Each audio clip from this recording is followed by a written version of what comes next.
is Joanna Hassel, and I am your staff director for education. This is Heather Bishop. She is the policy chief for higher ed post-secondary. Tony Lloyd is our appropriations budget chief for higher ed. And behind us we have Jason Fudge, who is the deputy staff director for education. So we appreciate you guys coming to learn a little bit about the higher ed governance system and the role that the legislature plays in funding said system. Before I get started, does anybody have any questions? Nope. I'm going to use this lovely infographic on page 2 to walk through the higher ed governance system. Simply put, when I came back over to the legislature, it was a little bit of a cloud for me, and putting it out in this little infographic makes it a lot more sense. So I'll start with the Board of Governors. So the Board of Governors oversees the state university system. We have 12 institutions within the state university system, and the university Board of Trustees manage each of the university systems.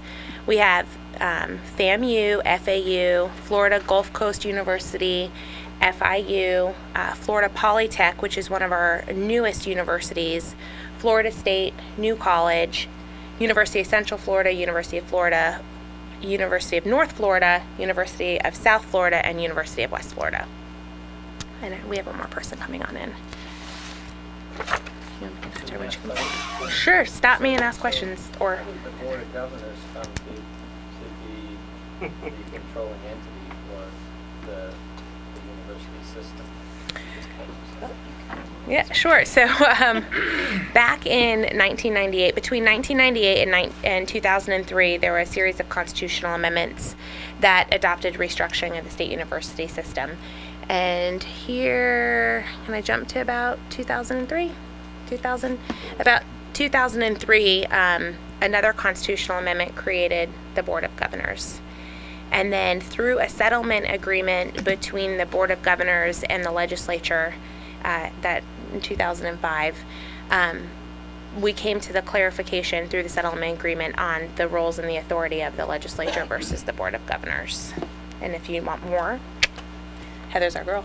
There used to be, originally there was a board of regents that governed the university system and a state board of community colleges that coordinated the community college system, and then the cabinet was the state board of education that did K-12, and then the cabinet oversaw all of that. So it was the two higher ed boards, and then when they had to do rules or actual governance or things that related to both of them, they were at the cabinet level. And so when the constitutional amendment happened that the cabinet was no longer going to be the State Board of Education, it was going to be for free public schools, the legislature abolished the Board of Regents and the State Board of Community Colleges. So everything went under one big K-20 education board. And then a couple years later, there was a constitutional amendment that passed that pulled just the state universities out. So they are now under the Board of Governors, and they are a constitutional body. So everything else is pretty much under. And so they decide the policy Yes. at that level?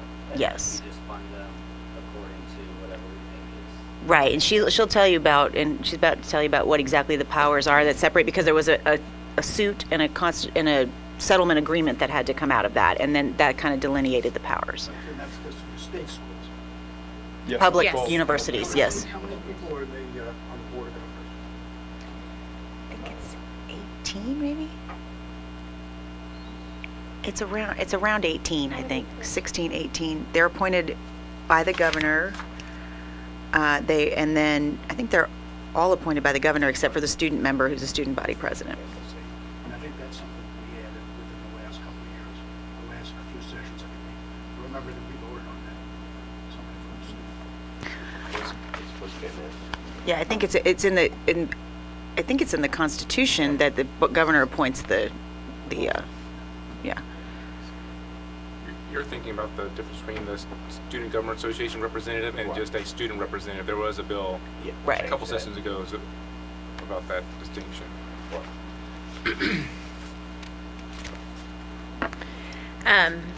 Any more questions on state university system? Okay.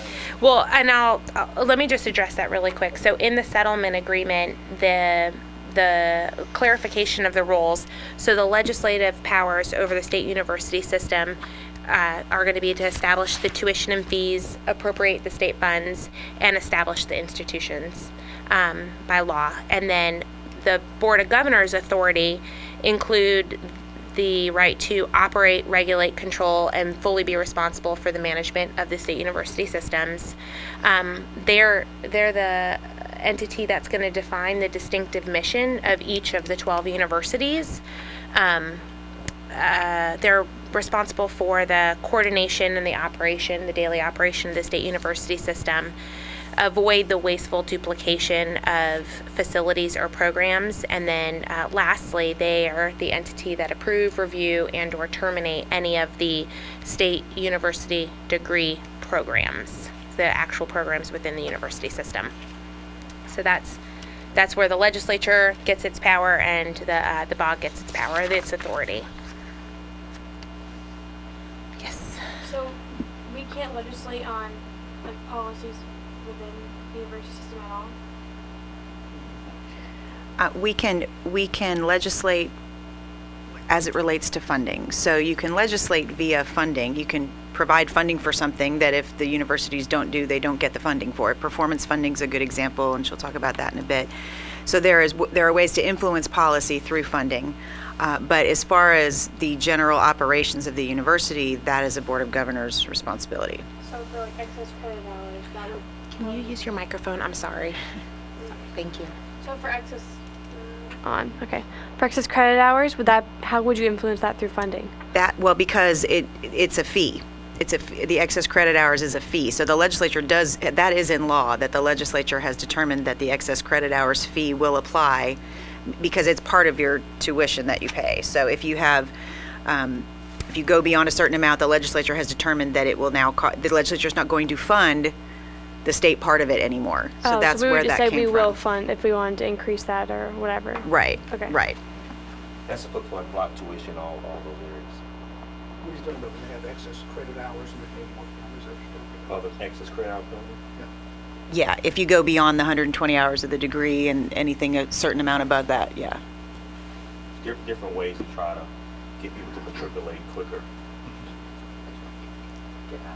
Or pay more, But one or it the has other. pros and cons, but basically it's giving them perspective on it.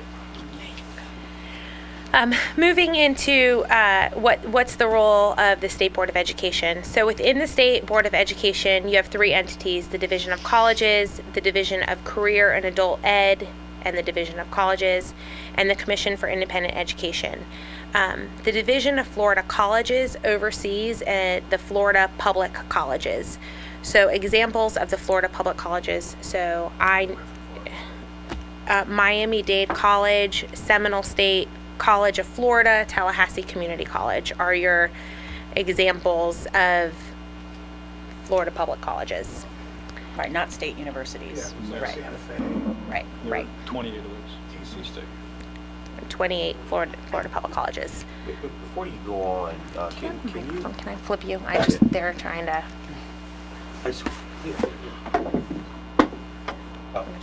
I know after this. Turn it on then. Is it on? Oh, sorry. Oh. Now it's on. There we go. We actually should make a lesson on that because until That's you right. use these mics, I agree, I happen to agree I with have no that. idea. Green is on. Well, Plus speaking to the mic. and I know we talked about the devolution of higher education, but I do know from the context of the BOT part, and I know there were a lot of gray areas with the legislature and the BOG, and a lot of duplication or dragging the process off the overall roles and responsibilities from the BOT to BOG level. Can you give some context on that, maybe?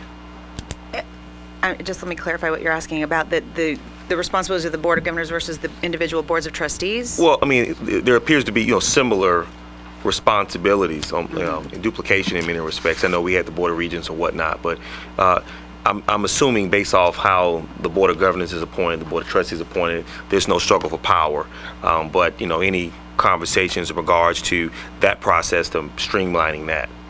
Well, I think that comes down to a lot of Board of Governors policy. There was a bill last year that brought some of the responsibilities that were on the Board of Trustees related to tuition, setting the tuition, kind of brought it back up to the Board of Governors level because there was concern that the individual boards of trustees were raising tuition or doing. So the BOTs don't have differential tuition authority? They don't now. They Now. don't have. They do for the preeminent institutions, Gotcha. but it has to be approved by the Board of Governors. Got it. Yeah. So there are a lot of it's kind of shaking itself out, but the Board of Governors still has the oversight power of most of that stuff. But the daily operations are intended to be handled by the boards of trustees. Thank you. Back to just the governance. So the Division of Career and Adult Education and the Division of Florida Colleges oversees our technical centers and adult education. So again, some examples of schools that will fall in here include Lake Technical College, Atlantic Technical College, Lively Technical Center. Some of the tech centers are run by the colleges and others are under the jurisdiction of the school district. And then for the Commission for Independent Education, who oversees the for-profit secondary institutions, these institutions are going to range all the way from barber schools to four-year institutions. So again, just more examples, and it's to help put some of this into perspective, will be your schools for Aveda, maybe DeVry, Kaiser College. yeah, University of Phoenix, right. So those are our, yep. Kaiser's gone nonprofit. Kaiser's got Kaiser is nonprofit. is now not for profit. They used to be for profit though. They used to be in that group and now they've switched over. Right. Private colleges in there as well. They're private for-profit colleges. There's a different group, which she's going to discuss in a second, that talks about the not-for-profit colleges, private. And before we move on to that, why is it, I've often wondered, that some tech centers are under the college umbrella and some are under the school system? Should that not be somewhat consistent? That's a good question. Question. That's been an issue for many, many years. It kind of, I think they used to be under the school districts to start. It was an outgrowth of career and technical education. Some of those, in some areas, they were partnering with the college and the colleges kind of assumed that role. So it's kind of a local, because they're local control, the colleges and the adult education, they're and the career and tech, it's very locally determined. So in some situations, it's better for a local community for the college to run it, and others it's better for the district. Governance-wise, it's a little bit tricky. There's not Funding-wise. well, they're funded through the Workforce Education Fund, I believe. Yes. And so they all get funded the same way, but who the funds are distributed to depends on whether it's the colleges. And so sometimes it can be a little convoluted, but there have been attempts in the past to make it under one or the other, and they've been pretty contentious, as you can imagine, because of the local control issue.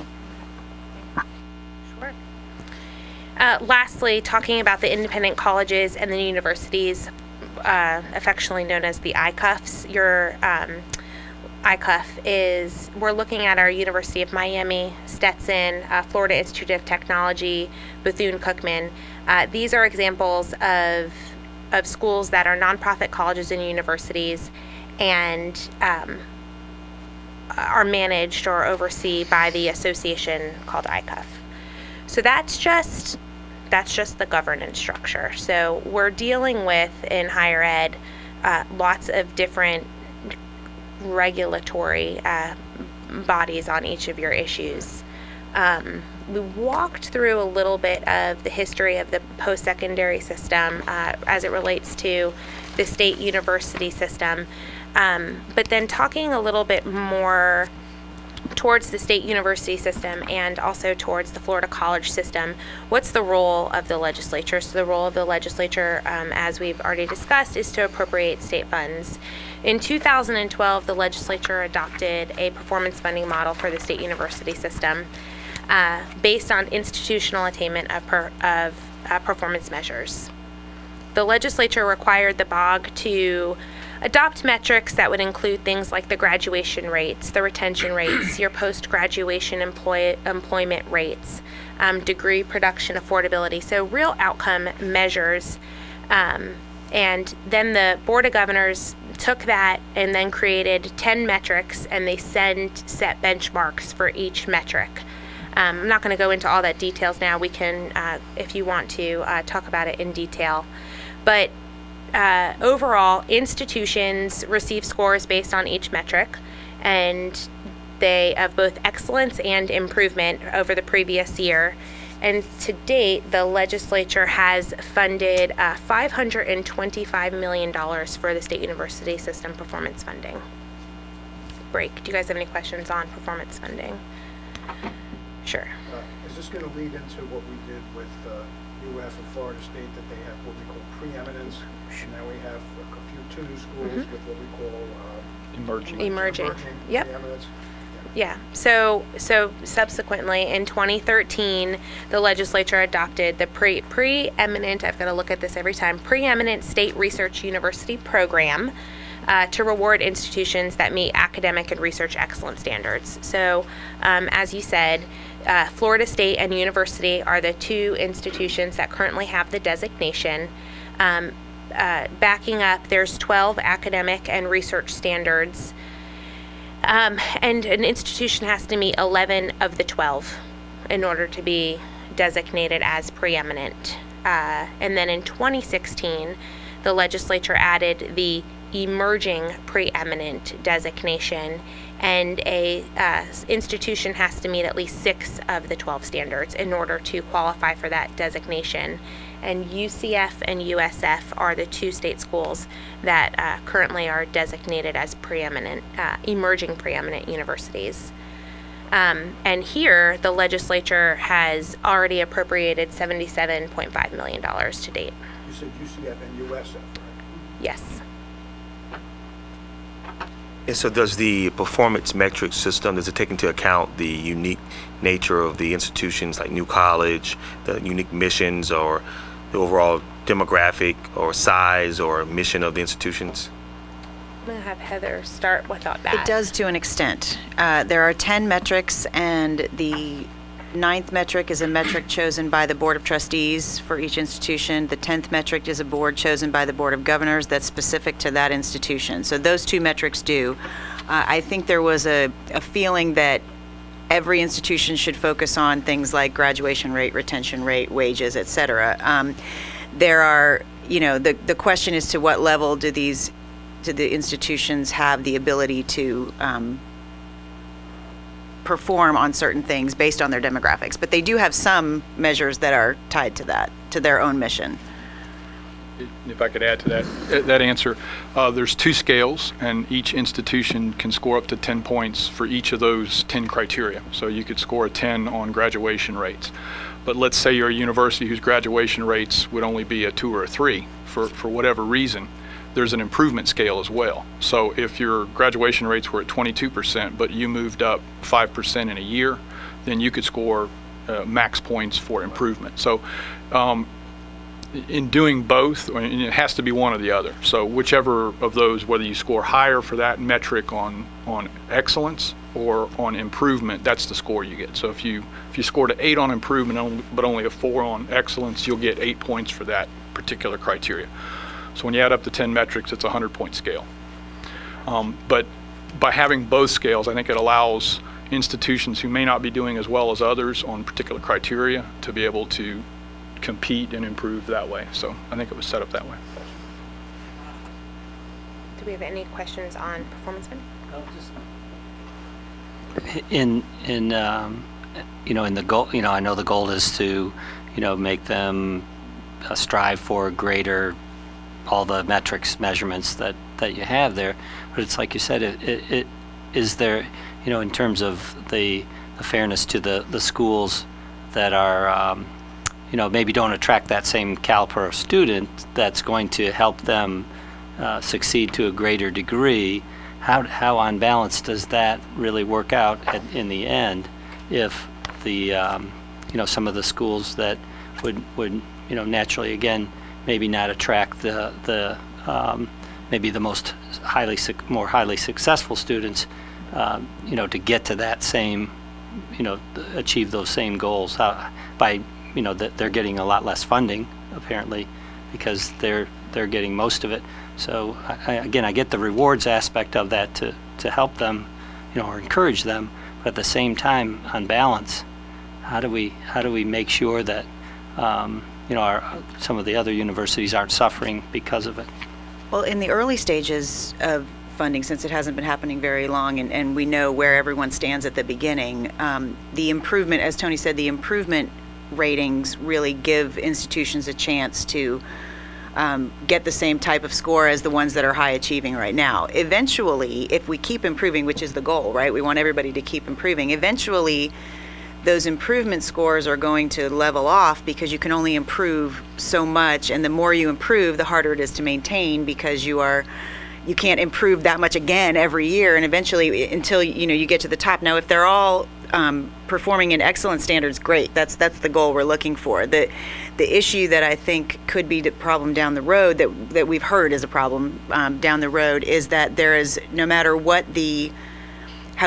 how well everyone does or how much they improve, there are still 3 institutions every year that don't get any performance funding because there's a bottom 3 no matter what. So even if everyone performed at all 10s, well, they wouldn't be all 10s, I guess they'd be tied. But if they were 9 and 10, and but the bottom 3, no matter how much they improve, will always have no funding, no additional performance funding. So that's been an issue that we've heard come up quite a bit as a potential issue down the road. So Yeah, I think the spirit of like the work plans at the BOG level, I think it gives a sense of accountability, and it really makes shared governance come to light in many respects. But to his question, at FAMU, close to 90% of our students are on need-based aid. University of Florida, 90% of their students are on Bright Futures.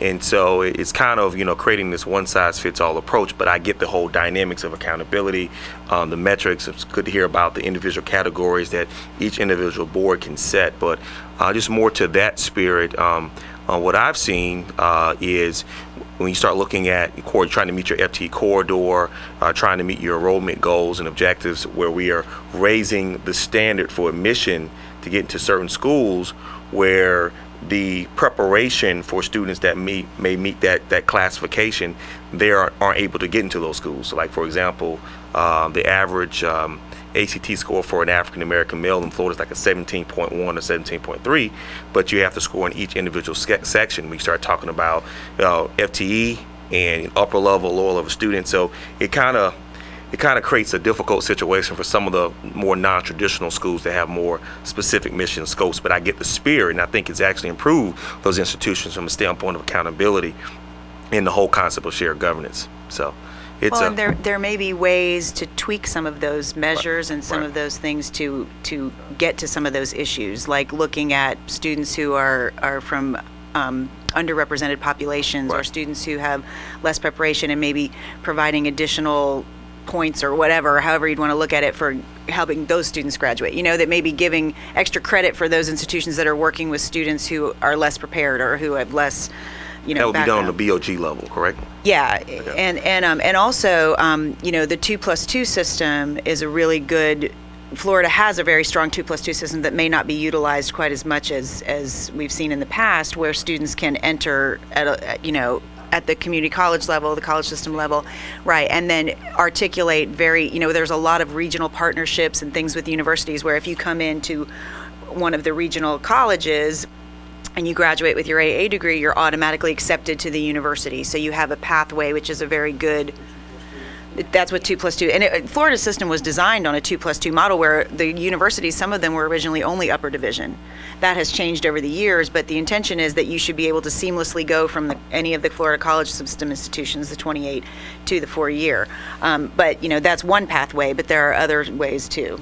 Does that still apply to preeminent universities? Do they have to participate in the 2+2? Well, the 2+2 guarantee is not acceptance to any particular university. It's acceptance to a state university. We've never had a situation where you've had all 12, you've got rejected from all 12. If you did, we'd have to figure something out, because you do have a guarantee to get into one.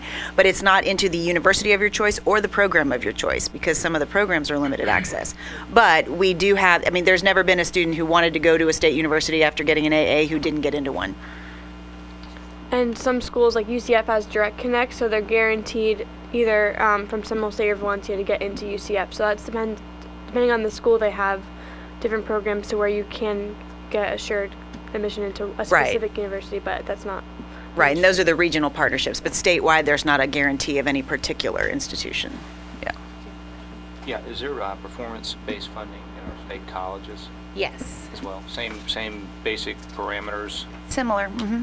Similar parameters. I've got to go to my notes here. And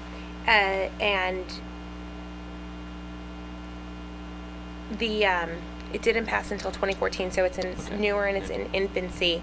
And here the legislature wanted the metrics for the Florida college system to look at retention rates, your program completion and grad rates, your post-graduation employment salaries, and continuing education for workforce and baccalaureate programs. So their mission's a little bit different, and so thereby their metrics are a little bit different. And just to throw it out there, since we're tying everything back to funding, the legislature's appropriated $100 million so far to the Florida college system for performance funding. Now, is there any kind of adjustment made as far as the wage parameter goes? Because obviously wages in North Florida, rural areas, are not going to be the same as wages coming from a Miami-Dade college. I would have to look at it specifically, but I'm pretty sure they are adjusted for the economy, of the area. living or Yeah. average Just how we would salary compare median. wages in general, they do that as well, to know what their average wages are. I think they're adjusted for their region. I'd have to look at specifically how, but I can get you that. And what's been the biggest complaint with the colleges in regard to performance funding?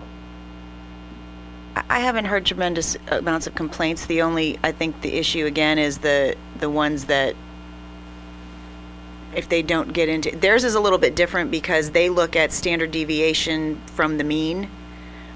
So if you're one standard deviation below the mean, you're in a certain category. If you're above the mean, or if you're two above the mean, I'm not exactly sure if they have the bottom three like the universities do, but there is a category that if you're two standard deviations below the mean, then you have to do a performance plan and all that. So it's pretty similar, but theirs is still pretty new too, so they're still having some tweaking, and they do have a little bit more because of their mission, for the students. Like, for example, Pell Grant students get extra weighting in the retention and graduation if you're a Pell recipient, and you graduate, because it's more difficult to graduate a Pell recipient. So it's, they have a little bit more that way. But I think that anytime that you have a loser, no matter what, yes, there's going to be some complaints about that. But I think that one's still kind of new, and so. In the state university system, the metric for Pell Grants is a university access rate, so they can't go below the percentage that they admitted the previous year, but they're looking solely at input, how many kids are coming in. They're not looking at any outputs on the other side. Thank you. Sure. Like it's mentioned, the three, I think, universities at the bottom of the scale. Mm-hmm. Are those colleges identified? Do we know those colleges are open? Yes, let's see. Well, for this year, they're not the same three every They're not the same three every year. Always three. Okay. Right.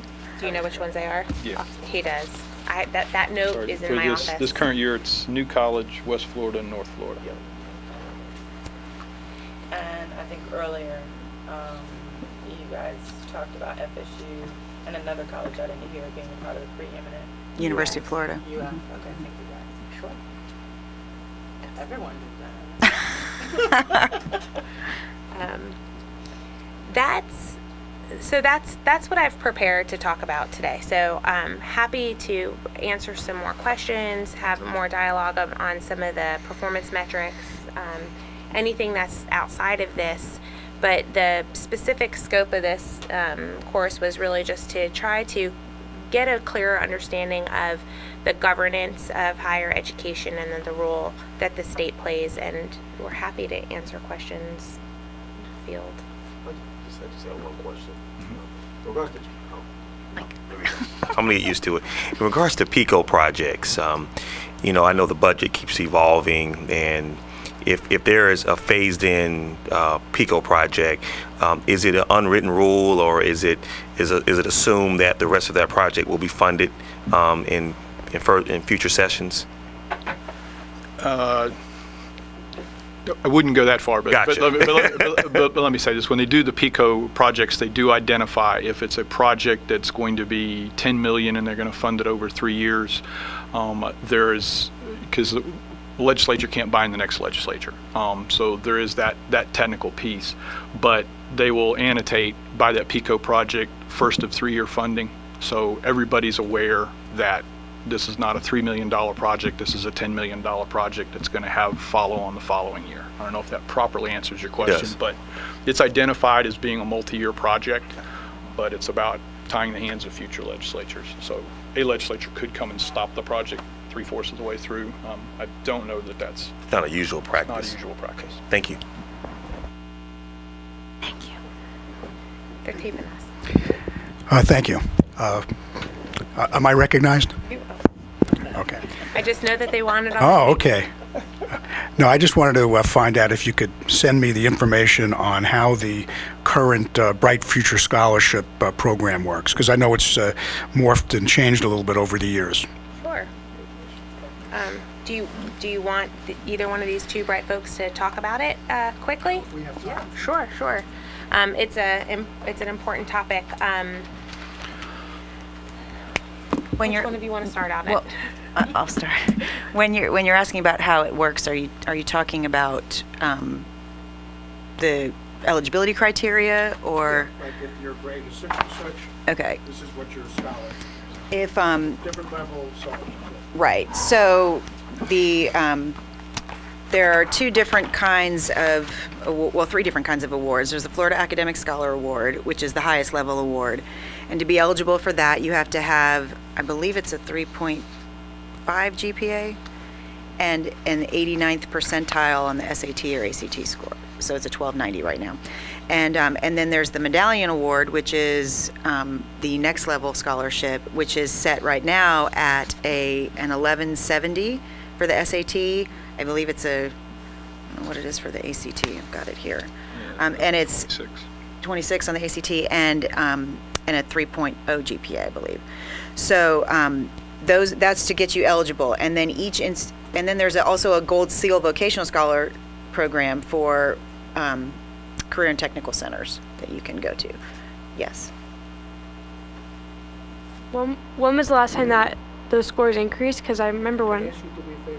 Speak a little quiet. I'm hard to hear, seriously. Oh, no worries. Speak a little bit. Your voice is very soft. So when was the last time those standards were increased? Because I think when I got it, because I'm currently on Bright Futures, at the highest one, my standard was 1190, I think, for the SAT. So how do they increase? Yes, they've increased over the last few years. There was I believe it was 2013 it started, where they started increasing it a little bit each year to get to this particular one we're at now. It's not going to increase anymore, at least not unless the law changes. But it phased it in over some years, so depending on what year you came in, that would be what you had to do. And then what was the ACT for the highest one? I think it was a 29. 9.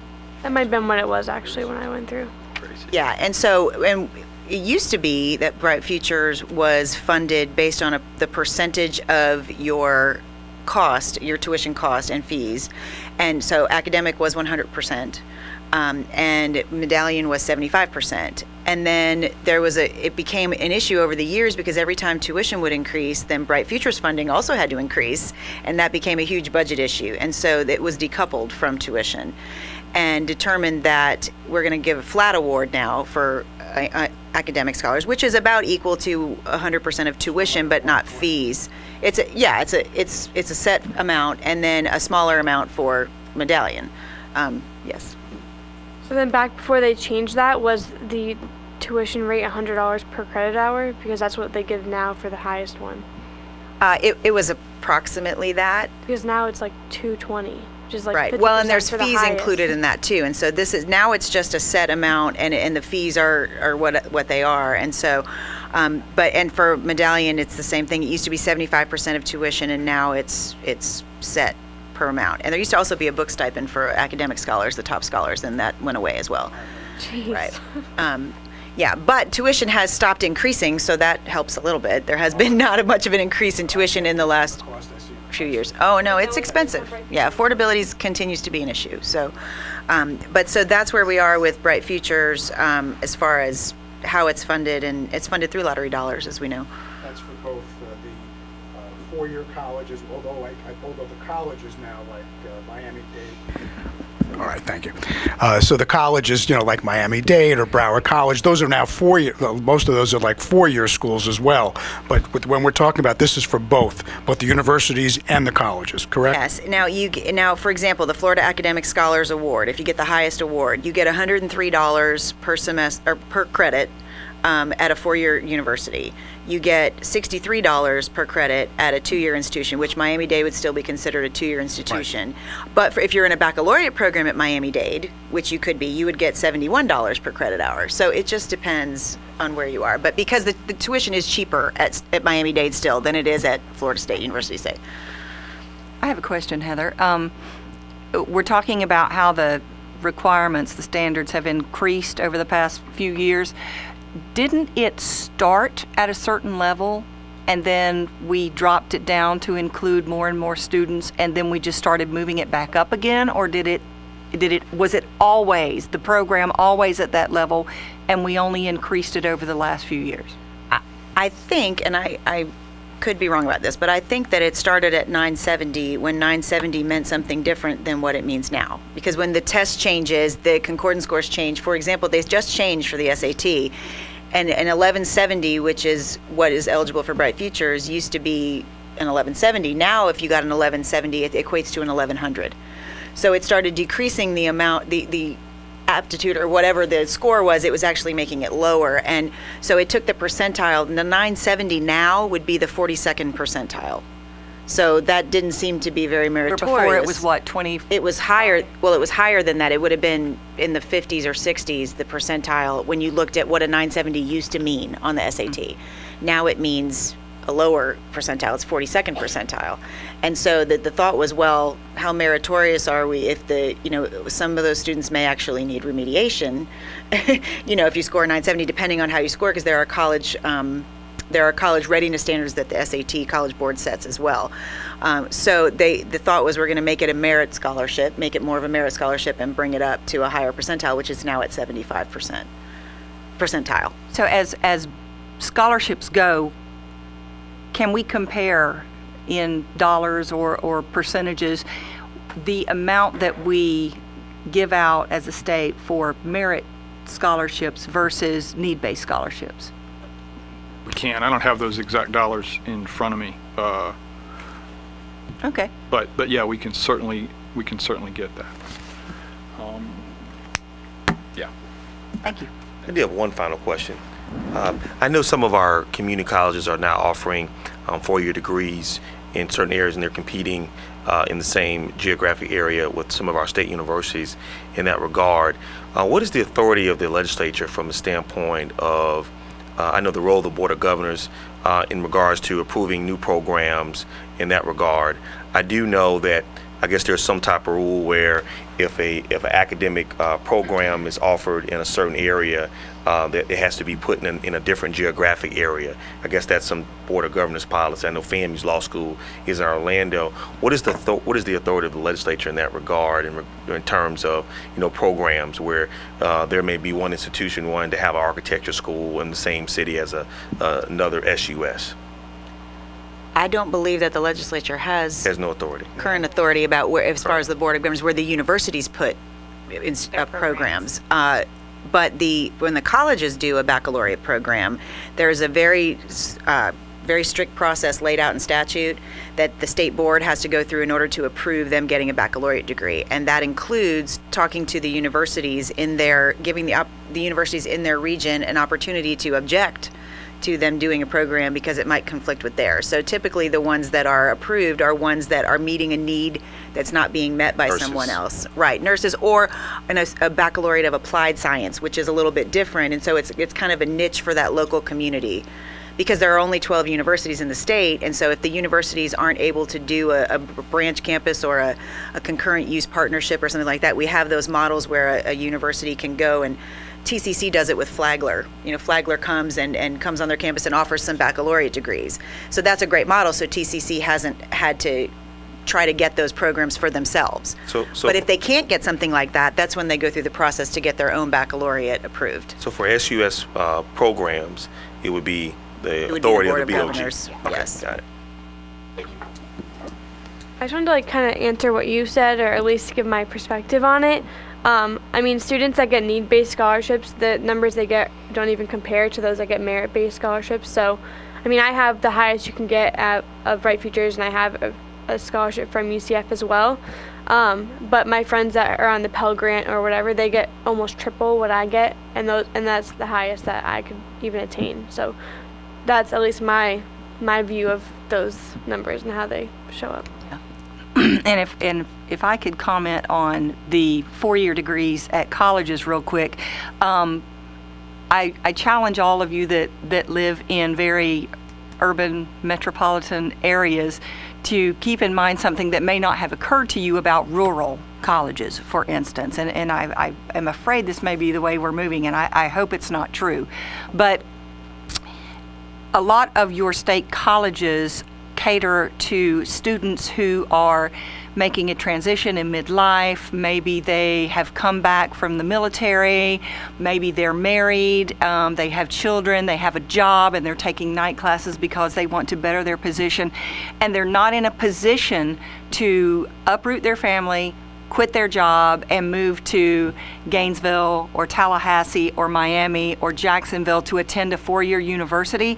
So though I do understand the monster of mission creep and what 2-year colleges are trying to offer, I think that we cannot put state colleges in very urban areas who are within a close proximity to a university in the same basket with colleges in rural areas that may be the only opportunity for students who are older, adult, working students with families to get a 4-year degree. So I consider that to be my challenge this year to put forth to the Senate, that we have to look at it from all areas of the state, not just from your highly populous areas, because what we're saying to those folks that live in the rural areas is, sorry, unless you want to be a teacher or a nurse, you're out of luck, and you're just going to have to drive that forklift the rest of your life. And see, that speaks to the diversity and unique nature of the state, and then it ties back into the whole dynamics of the performance metric system for the SUS and how that impacts other institutions that may be in different demographic and geographic situations. So it comes back full circle. Are you the new Alan Williams? Did you take his seat? Yeah. I'm in District 8, yeah. That was his seat? Yeah. So it's Tallahassee. I knew it. Your one last question. Okay, yeah, I would like to say, first of all, amen to what she said, and I agree. Back to Bright Futures, is it budget limited, or is anyone that meets that criteria automatically entitled to that funding? Because I know the Senate President has some, and I caught bits of it, some desire to increase funding in that area, to bring it back to where it was. Can you talk a little bit about what that's all about and where we are from a funding standpoint of Bright Futures? Certainly. Bright Futures, along with other state financial aid, we have an estimating conference similar to what we do with general revenue and sales tax and all that, where we try to estimate, based upon how many folks are graduating high school and et cetera, how many Bright Futures scholars we should anticipate. So we can put the number, that's sort of half answering your question, because it is still the legislature's prerogative as to how much they fund Bright Futures. So the point is, we'll identify in the estimating conference what the need is to cover everyone that we anticipate coming out and being eligible for it. And so those numbers are part of your 3-year plan. They're part of that update. So they are, from a staff perspective, they're plugged in so that you know exactly what that amount is. And if the legislature chooses to fund that amount, then all of those Bright Futures would be covered. If we had an economic downturn or a reason that we couldn't fund all of it, then the legislature would choose to fund it at a lower level, and there'd have to be some decisions on how they would handle that. By the same token, if the legislature chooses to fund them at a higher level, we'll calculate, or instead of $103 a credit, if you wanted to go $120 a credit or whatever, it's a mathematical calculation at that point. So What's happening though on the Senate side? What's the Senate proposing to do in a way or maybe I'm missing, maybe I'm confusing it with another issue, but I thought he wanted no, to we've only, I can only speak for me. I've been reading his interviews. I know that he wants to provide more funding for students to make it so that they have less need or less debt when they come out of college, that he would like to expand these programs, but the specifics of how he wants to do it, I have not heard. But currently, if you meet that criteria that you outlined, you get in. Is that right? It's Yes, on a first come, you will first get served, in- where the first right. 500 in the door and the rest we run out of money. The law currently states that, it is funded based on the estimating conferences, but if, say, 20 extra students showed up for the amount, then it would be prorated. But it would be prorated a small amount because there's so many students, and they do estimate it pretty well. So, and Senator Negron has mentioned that one of the things he has said publicly was about funding the academic scholars at 100% again, plus a book stipend. So that, you could do the math and figure out what the difference would be. Super. Well, we are done. We have reached our time limit. Thank you all. If you have any follow-up questions, please feel free to ask.